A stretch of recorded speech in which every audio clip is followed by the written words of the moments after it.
I love this guy. Put your hands together for Mike Sganga.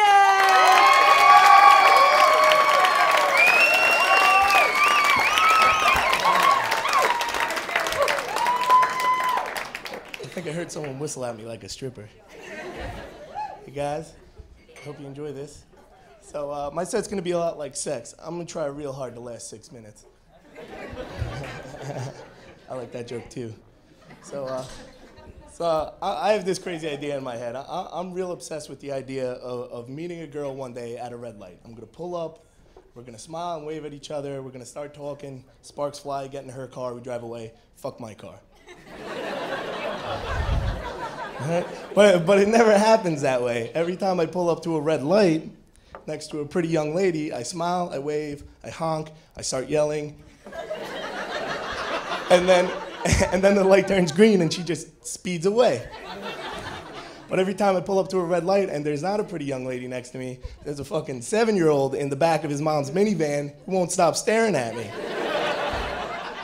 Stop looking at me, weirdo. I'm not interested.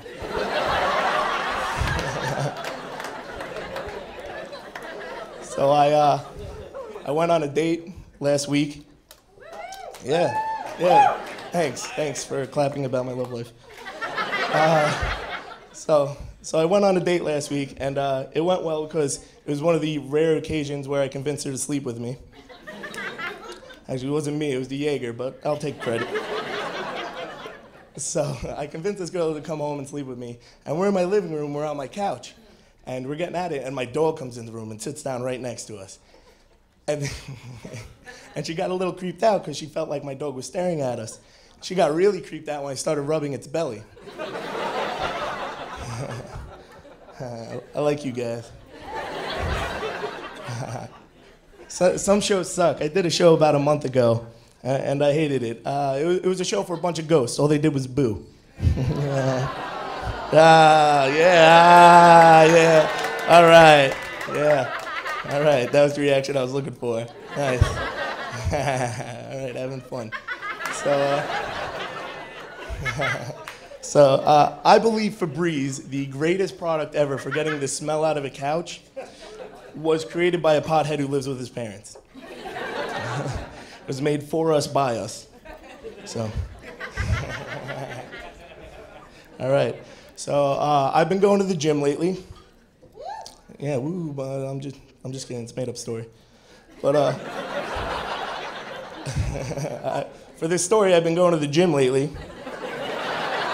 And it's cool because last week I believe I met a young lady, and I really hope we start dating because I don't want to have to go to the gym anymore. All right. So safe sex. Let's talk about it. So yeah. All right. So condoms are bullshit. They expire. I don't get that. I don't get why condoms expire and balloons don't. Yeah.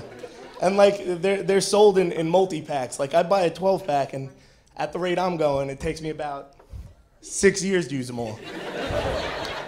And that's rounding down. I have an idea. Maybe we could freeze them. Pop them in the microwave when you need them. It's like, oh, I got a hot date tonight. Let me defrost a couple condoms. So this story happened the other day, and I'm glad it did because I was running out of material. So I had to go to the doctor the other day, to go to the oral surgeon to get my wisdom teeth removed. And my mother came with me because, as my friend Brian puts it, I'm a man-child. And my mom came with me. And it was a very crowded waiting room, and it was full, and we were sitting as far away from the door as possible. And I'm sitting there with my mom, and the nurse comes out, and she's like, Michael Sganga, the doctor's ready to see you. And I start walking, and I'm in the middle of the room. My mom's all the way over there. Nurse is all the way over there. My mom yells to the nurse, should I come with him?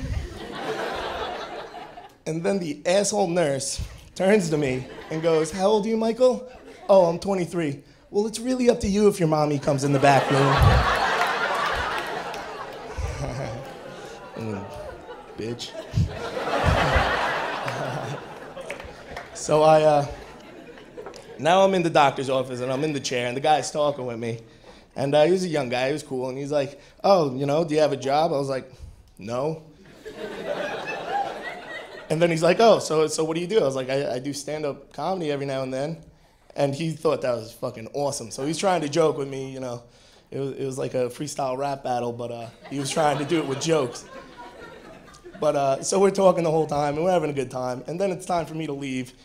And he gives me a prescription for penicillin and Vicodin. And he's like, pick them up before your surgery so that you have them ready for once the surgery's over. And then we schedule my appointment for the surgery to get my wisdom teeth out. And it's not till February 23rd. So I turn to him and I go, Doc, I'm gonna run out of Vicodin way before that. Do I get refills? And then he took the prescription away and gave it to my mother. All right, clapping. All right, I love you guys. Thank you very much.